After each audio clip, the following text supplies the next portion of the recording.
Hello dear students, welcome to science alphabet channel. Today जिस तरीके से आप देख रहे हो, हम लोग आज देखने वाले हैं मॉलिक्यूलर मास का टॉपिक। तो मॉलिक्यूलर मास क्या होता है? तो कोई भी मॉलिक्यूल होता है, उसका मास किस तरीके से कैलकुलेट किया जाता है। तो उसकी बहुत ही प्यारी सी डेफिनेशन है इस तरीके से, मॉलिक्यूलर मास ऑफ एनी, कोई भी molecular mass of any substance is the sum of atomic mass of all atom in that molecule। अभी भी कई लोगों को कन्फ्यूज़न होगा कि सर ये कहना क्या चाहते हैं। यहाँ पर कहने का सीधा सीधा तात्पर्य वही है, उसका मीनिंग वही है कि जो कोई भी मॉलिक्यूल बनता है, ठीक है, जो कोई भी मॉलिक्यूलर बनता है, वो मॉलिक्यूल का जो मास कैलकुलेट करेंगे। तो जैसे कि फॉर एन एग्जांपल आप एक एग्जांपल देता हूँ जिससे बात अच्छी तरीके से समझ में आ जाएगी। फॉर एन एग्जांपल हमारे पास H2O मॉलिक्यूल है, H2O मॉलिक्यूल है। तो ये जो मॉलिक्यूल है उसका अपने को मास कैलकुलेट करना है। तो इसके अंदर कितने एटम हैं? तो एक कॉमन सी बात पता चल जाती है कि सर हाइड्रोजन के 2 है, ऑक्सीजन का 1 एटम है। तो हाइड्रोजन का जो 2 एटम है तो 2 मल्टीप्लाई बाय हाइड्रोजन का एटॉमिक मास क्या होता है, दैट इज द 1, ठीक है, प्लस ऑक्सीजन का एटॉमिक मास क्या होता है, दैट इज द 16। तो आंसर क्या आएगा 2 + 16, so that is the 18U। या फिर आप क्या लिख सकते हो, AMU, यू लिख सकते हो, या फिर AMU, atomic mass unit.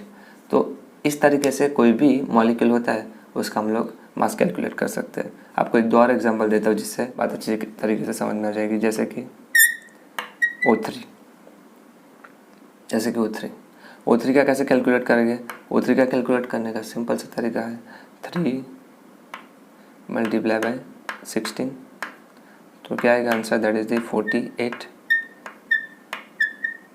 AMU लिख दो या फिर 48U लिख दो।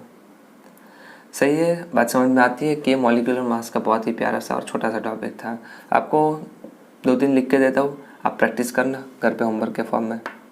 जैसे कि बहुत फेमस जो क्वेश्चन आते हैं उसके अंदर से वो क्वेश्चन यहाँ पर लिख देता हूँ जो पूछते हैं बार बार एटॉमिक मास यूनिट के अंदर। HCl, चलो एक HCl का बता ही देता हूँ। HCl का क्या होगा 1 प्लस क्लोरीन का 35.5, तो आंसर आएगा तुम्हारा 36.5U।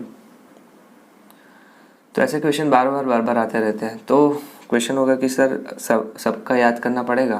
तो जो फेमस है आप याद कर लो तो आई थिंक अच्छा होगा, क्योंकि कमिंग जो चैप्टर्स होगा, चैप्टर नंबर 5 उसमें भी हेल्पफुल होगा।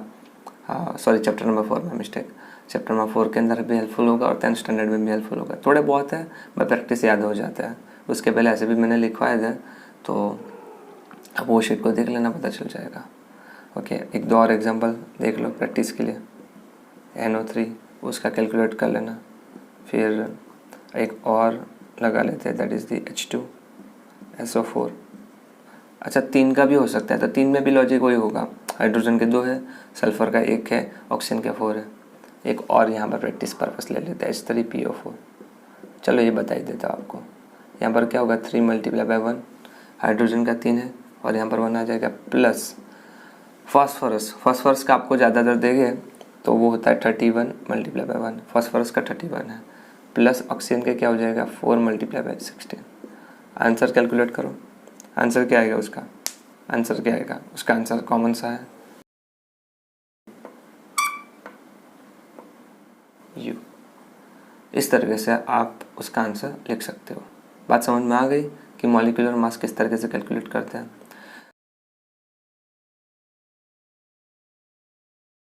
साथ साथ एक सेम उसके जैसा ये थोड़ा सा चेंज कर लिया है, that is called as a formula mass.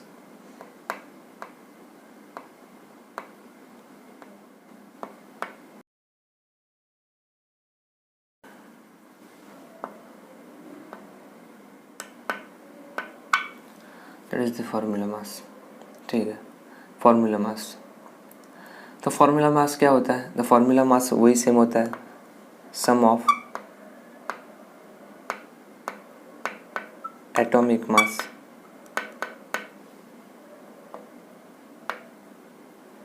sum of atomic mass in the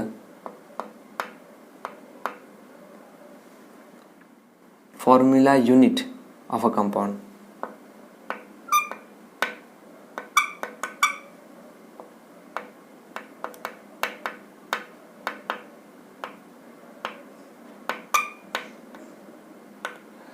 तो यहाँ से सीधा सीधा एक क्वेश्चन जनरेटेड होगा कि सर फ़र्क क्या है, दोनों के बीच में फ़र्क क्या आ जाता है। यहाँ पर आपने लिखा फॉर्मूला मास और उसके अंदर भी आपने लिखा कि सर समेशन ही है, जबकि वहाँ पर भी लिखा था एटॉमिक मास का। फ़र्क कुछ नहीं है, साइंटिस्टों ने सिर्फ जस्ट फ़र्क इतना बता दिया कि जो फॉर्मूला मास है वो हम लोग किसके लिए यूज़ करेंगे, तो हम लोग वो यूज़ करेंगे जिसके अंदर जो यूनिट होगा या फिर जिसके अंदर जो बेसिकली पार्टिकल होगा दैट इज़ द आयन होगा, आयन्स हो गए, जो भी आयनिक कंपाउंड बनाते हैं। सीधी सीधी भाषा में यदि मैं आपको बता दूं कि जो भी आयनिक कंपाउंड बनाते हैं, आयनिक कंपाउंड बनाते हैं,